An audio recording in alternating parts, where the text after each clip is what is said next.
When people imagine the ancient age, they often picture meat as a symbol of strength, abundance, and daily survival. It feels natural to assume that eating meat was normal, common, and central to ancient life. That assumption feels obvious. It is also deeply misleading. This video is not about recipes, taste, or preference.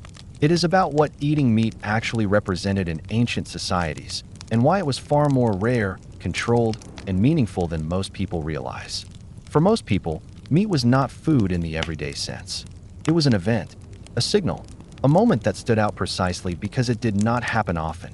Ancient diets were built around predictability, not richness. Daily survival depended on foods that could be grown, stored, and shared reliably. Meat did not fit that requirement. It required animals, labor, coordination, and timing. It carried risk. It disrupted routine. Because of that, it was treated differently. People did not ask, "What do we feel like eating today?" They asked, "Is this a moment where eating meat makes sense at all?" That question shaped social order, labor, hierarchy, and even how time was marked. Meat consumption was tied to specific circumstances, not personal choice. It reflected status, cooperation, scarcity, and control more than nutrition. As we move through this topic, you'll see why meat in the ancient age was less about strength and more about structure. Why eating it said something about your place in society. And why most ancient people lived their entire lives eating far less of it than we imagine today. Before we begin, I'm curious, where are you watching from, and what time is it right now? Write it in the comments. Everyday habits tell us more about history than dramatic events ever could. If you enjoy calm, deeply explained history that challenges modern assumptions, like the video and subscribe. These stories unfold slowly, and the most important understanding comes later. Now let's talk about what eating meat really meant in the ancient age, and why it wasn't what you think. For most people in the ancient world, eating meat was not a routine choice or a matter of preference. It was a decision shaped by logistics, risk, and social coordination. Meat carried meaning because it was difficult. It required planning, cooperation, and the use of valuable resources that could not easily be replaced. Because of this, meat was never simply food. It was an interruption to routine, and interruptions in ancient life were treated carefully. Ancient diets were built around stability. People relied on foods that could be produced consistently, stored for long periods, and shared predictably within households and communities. These foods formed the backbone of daily survival because they reduced uncertainty. Meat did the opposite. It introduced variability. Animals required care, space, and time. They could fall ill, wander, or be lost to environmental pressures. Using them for food removed a future resource and replaced it with a short-term gain. That trade-off mattered deeply in societies where long-term security was fragile. Because of this, most ancient communities treated animals primarily as living assets rather than immediate sources of nourishment. Animals contributed labor, materials, and continuity. They supported agriculture, transport, and household production. Their value extended over years, sometimes generations. Choosing to consume that value at once was not taken lightly. It required justification beyond hunger alone. This reality shaped how often meat appeared in daily life. For the majority of people, it was rare, not because it was forbidden, but because it was impractical. Everyday survival favored foods that did not reduce future capacity. Meat reduced capacity. It converted a long-term asset into a short-term outcome. That conversion was reserved for moments when the balance made sense. Those moments were usually collective rather than individual. Meat consumption often occurred when communities gathered, when resources were pooled, or when coordination was already required for other reasons. This made meat social by necessity. It was rarely eaten alone or casually. It was shared because sharing distributed both the benefit and the cost. Sharing also controlled risk. When meat was distributed across a group, no single household bore the full loss of the resource. This communal approach turned a risky decision into a managed one. As a result, meat became associated with cooperation and social structure rather than daily nutrition. This association influenced how people perceived it. Meat was noticed. It stood out. It marked a moment as different from ordinary days. In a world where most days were defined by repetition and restraint, difference carried meaning. That meaning attached itself to the act of eating meat, not because of taste or strength, but because of circumstance. Circumstance mattered more than desire. Another important factor was preservation. Without reliable methods to keep meat usable for long periods, consumption had to be timed carefully. Once prepared, it could not wait indefinitely. This imposed urgency and coordination. People had to be present. They had to plan together. Meat pulled people into shared time. Shared time reinforced hierarchy. Decisions about when and how meat was consumed were rarely random. They reflected authority, status, and organization. Someone decided. Someone coordinated. Someone distributed. These roles mattered. Meat consumption made social structure visible in a way that daily foods did not. Daily foods were quiet. Meat was loud, not in sound, but in signal. Because of this, meat also became associated with boundaries. Who received it, how much they received, and when they received it communicated position within a group.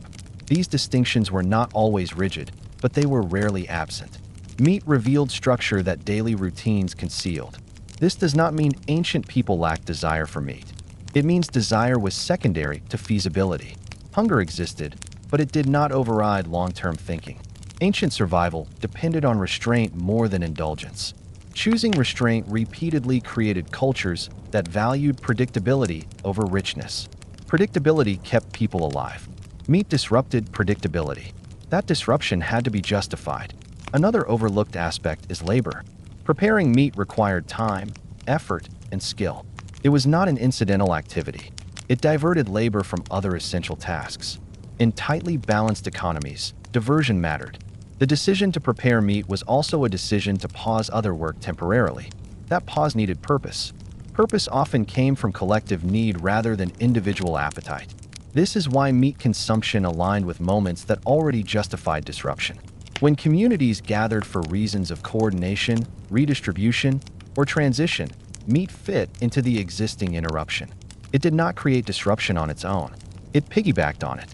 This alignment further reinforced the idea that meat belonged to special contexts rather than ordinary life. Ancient people understood cost intuitively. They did not calculate it abstractly, but they felt it. Every resource had multiple potential uses. Choosing one meant losing others. Meat represented a visible conversion of potential into immediacy. That conversion felt significant. Significance attached memory to the act. Memory preserved meaning. Meaning shaped behavior. Over time, this pattern created a stable understanding. Meat was not everyday sustenance. It was a marker. It marked cooperation, transition, redistribution, or necessity. It did not define daily strength. It defined moments when daily rules were briefly adjusted. This understanding challenges modern assumptions. Today, meat is often imagined as a basic element of diet, something routine and expected. In the ancient world, routine worked against it. Routine favored continuity. Meat favored immediacy. Immediacy was dangerous when survival required patience. This is why ancient diets appear modest and repetitive by modern standards. That repetition was intentional. It reduced risk. It conserved resources. It supported endurance. Meat existed within that system as an exception that proved the rule. The rule was restraint. Restraint shaped ancient societies more than abundance ever could. Understanding this reframes ancient eating habits entirely. Meat was not the foundation of ancient life. It was a controlled deviation from it. It carried weight because it could not be taken lightly. It required agreement, timing, and shared acceptance of loss. Loss was part of the calculation. Loss made the act meaningful. Meaning made the act rare. And rarity, not frequency, is what gave meat its true significance in the ancient world. Because meat was rare and costly, it gradually became a social signal rather than a nutritional baseline. Ancient people did not think of food primarily in terms of pleasure or variety. They thought in terms of reliability. A reliable food was one that could be produced again, stored safely, and shared without disrupting future survival. Meat did not meet these conditions. Its unpredictability made it unsuitable for routine dependence, and that unsuitability pushed it into a different category altogether. This separation mattered. Once a resource is removed from daily routine, it begins to accumulate meaning. Daily foods fade into the background. Exceptional foods stand out. In ancient societies, meat stood out not because it was inherently superior, but because it was structurally different. It required a decision that could not be reversed. Once an animal was consumed, Its future labor, materials, and reproductive potential were gone. That finality was understood instinctively, even if it was never articulated formally. Because of this, meat consumption became associated with moments of transition. These moments were not chosen arbitrarily. They were points in time when communities already expected disruption to routine. Transitions justified cost. A transition could be seasonal, social, or practical, but it created a framework in which the loss of a long-term resource felt acceptable. Without that framework, the same act would have felt reckless. This is why meat was rarely eaten quietly. Quiet consumption suggested waste. When meat appeared, it was usually shared, observed, and remembered. Sharing transformed loss into distribution. Instead of one household absorbing the cost, many people absorbed it together. This collective absorption reduced individual risk and reinforced social bonds. The act of sharing was not generosity alone. It was risk management. Risk management shaped etiquette. Who received meat first, who received more, and who received less communicated status and responsibility. These distributions were not always equal, but they were rarely random. Order mattered because disorder increased tension. Tension threatened cooperation. Cooperation was essential for survival. Through repeated practice, meat consumption became a stage on which social structure was displayed. Daily foods did not perform this function. They were eaten without ceremony because they carried no strategic significance. Meat, by contrast, revealed who coordinated, who depended, and who held authority in moments of decision. Authority itself was reinforced by restraint. Those who controlled access to meat were expected to demonstrate judgment. Excessive consumption signaled short-term thinking. Careful distribution signaled responsibility. Leadership was not proven by abundance, but by restraint in the face of desire. Desire existed, but it was disciplined. This discipline shaped perception. Meat was not imagined as fuel for strength alone. Strength in ancient societies came from endurance, not from momentary richness. Endurance required consistency. Consistency required restraint. Meat conflicted with that logic unless carefully integrated. Integration required timing. Timing required coordination. Coordination required structure. Thus, meat became embedded in structure rather than appetite. Another important aspect was memory. Because meat was rare, people remembered when it was eaten. These memories anchored time. In societies without abundant written records, memory mattered. Events were recalled in relation to unusual occurrences. Meat consumption served as a temporal marker. It helped people locate moments within a shared past. Shared memory strengthened identity. Identity strengthened cooperation. Cooperation supported survival. This chain explains why meat carried cultural weight disproportionate to its nutritional role.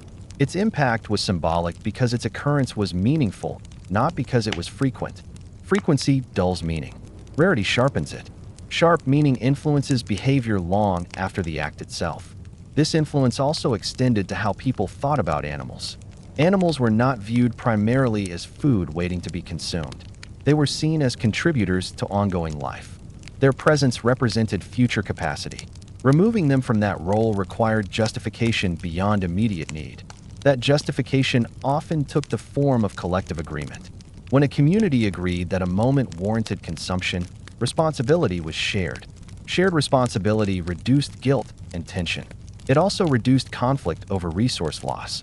Conflict over resources was dangerous. Danger encouraged restraint. Restraint stabilized society. This logic helps explain why ancient diets appear repetitive to modern eyes. Repetition was not failure. It was strategy. It minimized risk. It preserved future options. It allowed communities to survive across long periods of uncertainty. Meat disrupted repetition. Disruption was tolerated only when it served a purpose larger than appetite. That purpose was usually social rather than individual. Understanding this reframes the role of meat entirely. It was not a daily source of energy. It was a social instrument. It communicated timing, hierarchy, cooperation, and shared risk. It functioned within a system designed to maximize endurance, not pleasure. Pleasure was secondary. Survival was primary. Modern assumptions often project abundance backward. When we imagine ancient people eating meat regularly, we impose modern logistics onto ancient constraints. Those constraints did not allow routine indulgence. They required careful calculation. Calculation shaped culture. Culture shaped habit. Habit shaped expectation. Expectation limited consumption. This is why ancient people could live entire lives with very limited exposure to meat without seeing their diet as lacking.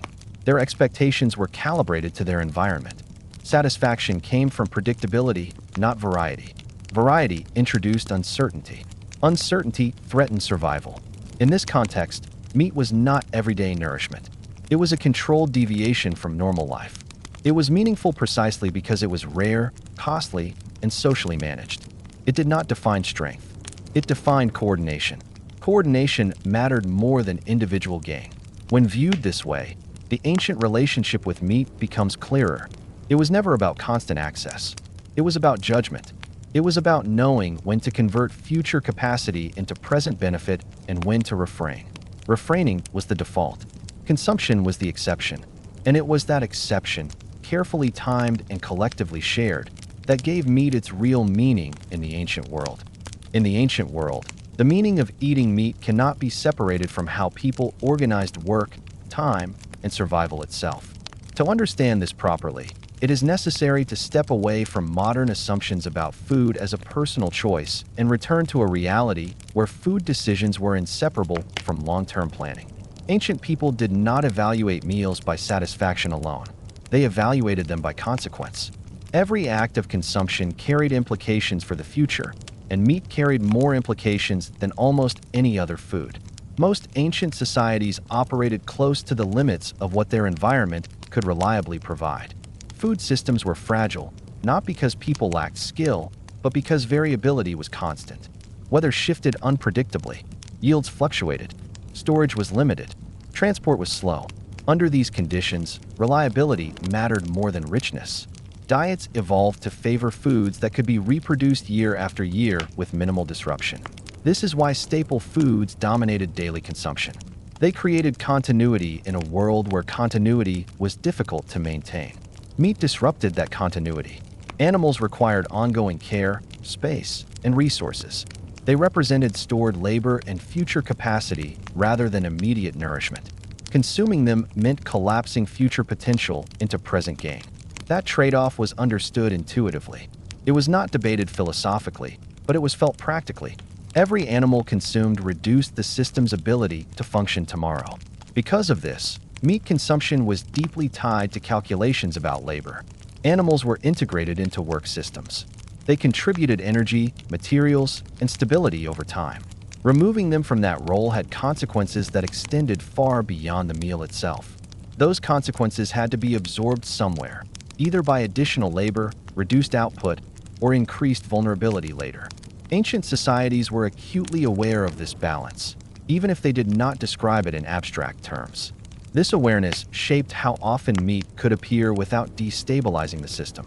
For most people, the answer was rarely. Not never, but rarely enough that its presence remained noticeable. When something remains noticeable, it resists becoming routine. When it resists routine, it accumulates meaning. Meaning is not assigned intentionally. It emerges from pattern. The pattern was clear. Meat appeared at moments when normal constraints were already loosened. These moments were not chosen at random. They coincided with times when labor cycles shifted, when resources were redistributed, or when social coordination was already required. In other words, meat consumption aligned itself with disruption rather than creating disruption on its own. This alignment mattered because ancient societies were cautious about disruption. Disruption meant risk. Risk meant potential loss. Loss threatened survival. Therefore, disruptions were clustered and managed rather than scattered randomly. Meat fit into this logic. It became part of managed disruption rather than everyday unpredictability. This management required authority. Someone had to decide when consumption was justified. Someone had to organize distribution. Someone had to absorb responsibility for the loss of future capacity. These decisions reinforced hierarchy, not because hierarchy was arbitrary, but because decision-making under scarcity demanded coordination. Coordination is easier when authority is clear. This is one reason meat became associated with leadership and structure. Not because leaders consumed more for pleasure, but because leaders were responsible for allocating risk. Eating meat without justification could undermine trust. Allocating it carefully reinforced legitimacy. Restraint demonstrated competence. Competence mattered more than generosity. In ancient societies, generosity without calculation could be dangerous. Giving too much too often weakened systems. Restraint was therefore praised. Meat consumption became a visible test of restraint.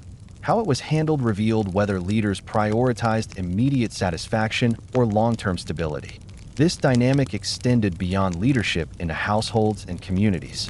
Families made similar calculations on a smaller scale.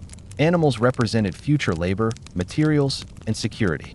Choosing to consume them required agreement and justification. The decision was rarely impulsive. It involved discussion, timing, and shared acceptance of consequence. Shared acceptance reduced conflict. Conflict over food could fracture communities. Fracture threatened cooperation. Cooperation was essential. Therefore, decisions that involved high-cost resources were often communal. Meat consumption followed this logic. It was safer when shared because sharing distributed both benefit and loss.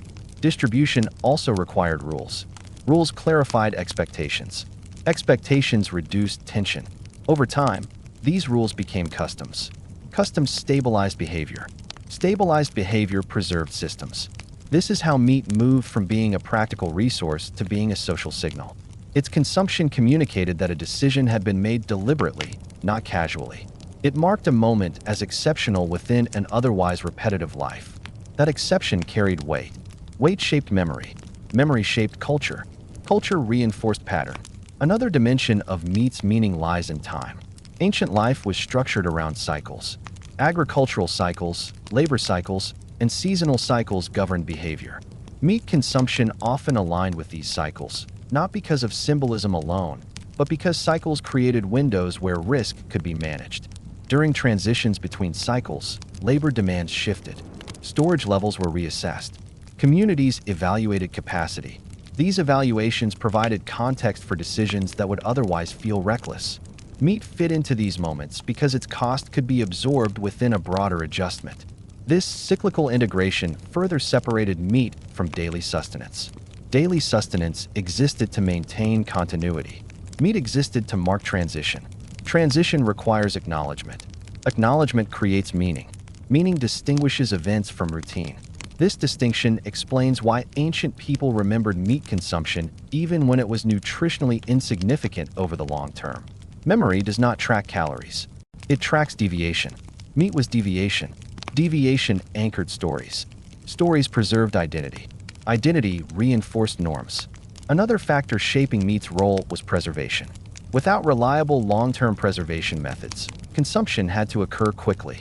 This imposed urgency. Urgency forced coordination. Coordination created social gathering. Social gathering reinforced the association between meat and collective experience. Collective experience amplified meaning. Meaning fed back into restraint. If meat had been consumed casually and individually, it would have lost its significance and increased risk.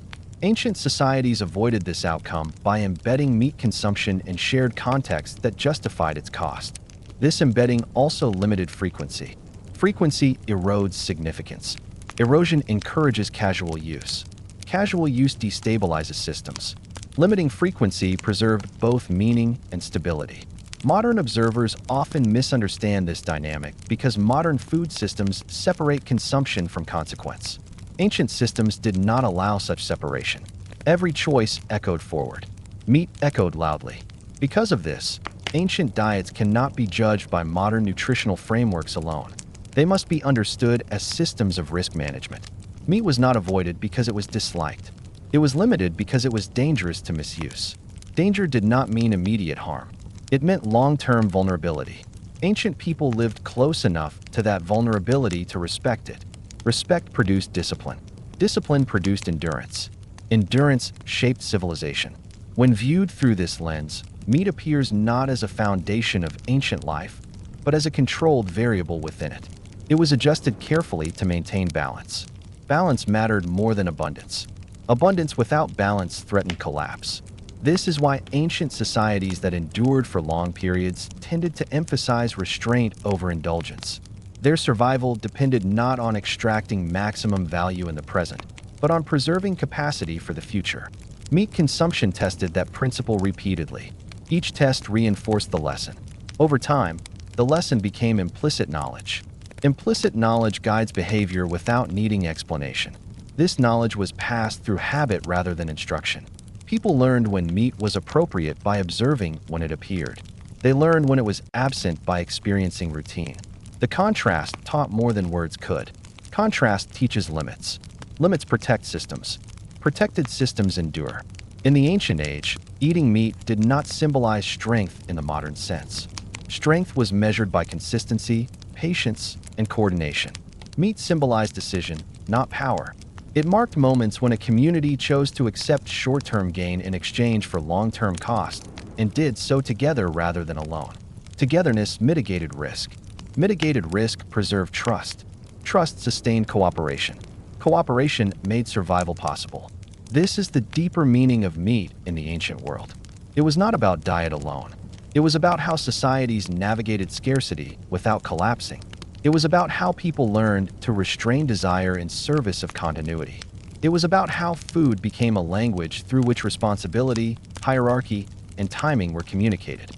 Once this is understood, the ancient relationship with meat no longer seems primitive or lacking. It appears deliberate. It appears rational. It appears adapted to conditions that demanded discipline rather than indulgence. And that adaptation, more than any single ingredient, is what allowed ancient societies to persist across generations. As ancient societies continued to operate under conditions where survival depended on balance rather than abundance, the meaning of eating meat became increasingly defined by what it was not. It was not casual. It was not frequent. It was not individualized. These absences mattered as much as its presence. Over time, meat came to represent a boundary between ordinary life and exceptional circumstance, and that boundary helped people understand where restraint ended and necessity began. In daily life, predictability was the highest value. Predictability allowed planning. Planning allowed endurance. Anything that disrupted predictability had to justify itself.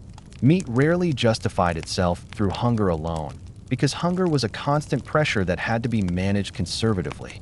If hunger alone justified consumption, long-term stability would collapse quickly. Instead, justification came from alignment with broader needs, redistribution, coordination, or unavoidable loss. Only when an animal could no longer serve its long-term role, or when circumstances already demanded adjustment, did consumption become rational. This logic trained people to think in terms of thresholds. Not every need crossed the threshold that allowed meat consumption. Most needs did not. Threshold thinking shaped discipline.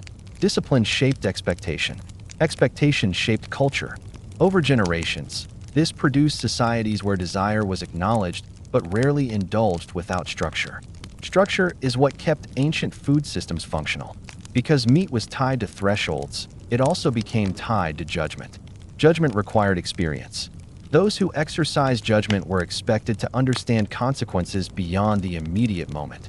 This expectation reinforced social roles. Elders, leaders, or coordinators were trusted not because they possessed more resources, but because they were seen as capable of restraint. Restraint under pressure was the mark of reliability. Reliability mattered more than generosity. Generosity without restraint threatened continuity. Continuity mattered more than momentary satisfaction. This way of thinking also shaped how ancient people understood fairness. Fairness was not defined by equal access at all times.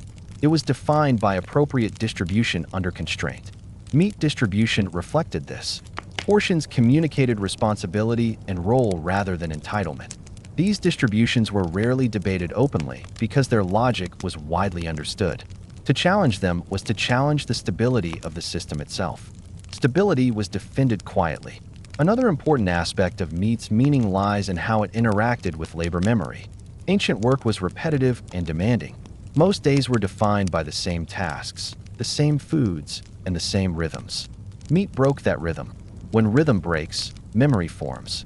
People remembered those moments not because they were pleasurable alone, but because they differed from everything else. Difference is memorable. Memorability anchors social time. Social time gives coherence to shared experience. Because meat consumption was memorable, it became a reference point in collective memory. People recalled periods, transitions, or decisions in relation to those moments. This gave meat a temporal significance that far exceeded its nutritional contribution. It helped organize the past. Organized memory strengthens identity. Identity stabilizes cooperation. Cooperation preserves survival. This chain explains why ancient societies did not seek to normalize meat consumption even when it was possible in limited cases. Normalization would have erased its mnemonic and structural value. If meat had become routine, it would have lost its role as a marker and become a liability instead. Liability was avoided whenever possible. Avoidance required discipline. Discipline was learned early. Children observed when meat appeared and when it did not. They learned that desire did not govern consumption. Context did. This lesson shaped adulthood. Adults carried forward an internalized sense of limits that did not need constant enforcement. Social pressure reinforced it, but habit sustained it. Habit is stronger than rule. Rules can be broken. Habits persist quietly. Another dimension of meat's meaning emerges when we consider exchange. In ancient economies, exchange was not abstract. It involved visible goods and direct consequence. Animals represented value that could be transferred, but transfer reduced local capacity. This made exchange involving animals sensitive. Consumption was one form of exchange with the future. The future always paid the price. That price had to be worth it. Because of this, meat consumption also carried moral weight, not in an abstract sense, but in a practical one. Using future capacity for present benefit demanded accountability. Accountability was shared when consumption was shared. Individual indulgence lacked that buffer. Buffering risk was essential. This explains why solitary meat consumption was discouraged or rare. It concentrated cost without distributing benefit. Concentrated cost threatened trust. Trust was essential for cooperation. Cooperation sustained life. Every layer of ancient food logic returns to the same principle. Continuity mattered more than satisfaction. This principle also explains why ancient people did not measure well-being by diet variety. Well-being was measured by stability over time. A repetitive but reliable diet was preferable to a varied but fragile one. Meat undermined reliability unless carefully integrated. Integration required social agreement. Social agreement required structure. Structure limited frequency. Limitation preserved meaning. Modern observers often misinterpret scarcity as deprivation. In ancient contexts, limitation was strategy. Strategy reflected understanding of constraints. Constraints shaped intelligence. Intelligence expressed itself through restraint rather than accumulation. Accumulation without protection was dangerous. Protection required foresight. Foresight discouraged indulgence. This perspective also reframes how we understand ancient strength. Strength was not associated with consuming rich foods regularly. Strength was associated with endurance, consistency, and the ability to survive repeated stress without collapse. Meat did not produce that strength. Management of meat reflected it. Management demonstrated wisdom. Wisdom preserved systems. Systems supported life. Another often overlooked factor is how meat consumption interacted with uncertainty. Ancient life was uncertain by default. Weather, yield, and health fluctuated. In such an environment, reducing additional uncertainty was critical. Meat introduced uncertainty because it reduced future options. Therefore, its use had to be predictable, even if rare. Predictable rarity is safer than unpredictable abundance. This is why meat consumption followed patterns rather than impulses. Patterns allowed anticipation. Anticipation allowed adjustment. Adjustment reduced shock. Shock destabilized communities. Destabilization threatened survival. Thus, meat was embedded into predictable moments, not scattered randomly. Predictability protected both physical systems and social trust. Over time, this embedding became tradition, but tradition here was not blind repetition. It was accumulated wisdom encoded into habit. People followed patterns not because they were told to, but because those patterns had proven effective under constraint. Effectiveness mattered more than preference. Preference adjusted to environment. Environment dictated limits. Limits shaped culture. Culture reinforced limits. This feedback loop explains the longevity of ancient food practices. They were not easily abandoned because they were not arbitrary. They were solutions to persistent problems. Meat consumption was one such solution, carefully bounded and socially managed. When ancient societies expanded or changed environment, meat practices adjusted accordingly, but the underlying logic remained. Meat never became routine without structural support that could absorb its cost. Where such support did not exist, restraint continued. This continuity across different ancient contexts reinforces the core insight. Meat was not a dietary staple in the sense modern people imagine. It was a managed exception within systems designed to minimize risk. Once this is understood, the ancient relationship with meat appears neither primitive nor indulgent. It appears strategic. It reflects a deep awareness of how present actions shape future capacity. That awareness did not require formal theory. It required experience. Experience taught limits. Limits taught restraint. Restraint taught endurance. Endurance defined success. Success was measured not by abundance today, but by survival tomorrow. Eating meat, therefore, was never about what people wanted most. It was about what people could afford to lose. That distinction is the key to understanding ancient diets honestly. When people chose to eat meat, they were not choosing richness. They were choosing to accept a calculated reduction in future capacity for a present benefit that had to matter beyond taste alone. That benefit was usually social, structural, or unavoidable. Once that calculus is recognized, the ancient age looks very different. It looks disciplined rather than deprived. It looks deliberate rather than lacking. It looks shaped by long-term thinking in a world where short-term thinking could be fatal. This is why modern assumptions fail when applied backward. Modern abundance obscures ancient logic. Ancient logic was not about maximizing pleasure. It was about minimizing regret. Minimizing regret preserved continuity. Continuity preserved life. And within that framework, meat was never ordinary. It was meaningful precisely because it was limited, shared, remembered, and controlled. That is what eating meat really meant in the ancient age. Not strength, not daily survival, but judgment, coordination, and restraint in a world where survival depended on thinking beyond the present moment. When we look past modern assumptions, it becomes clear that eating meat in the ancient age was never about abundance, strength, or everyday nourishment. It was about judgment. It was about timing. And above all, it was about restraint in a world where the future could not be taken for granted. Ancient societies were not built on excess. They were built on continuity. Every decision had to preserve the ability to survive tomorrow, next season, and the year after that. Meat represented a rare and deliberate interruption of that continuity. Consuming it meant accepting the loss of future capacity in exchange for a present benefit that had to matter beyond personal satisfaction. That is why meat was rarely casual, rarely individual, and rarely frequent.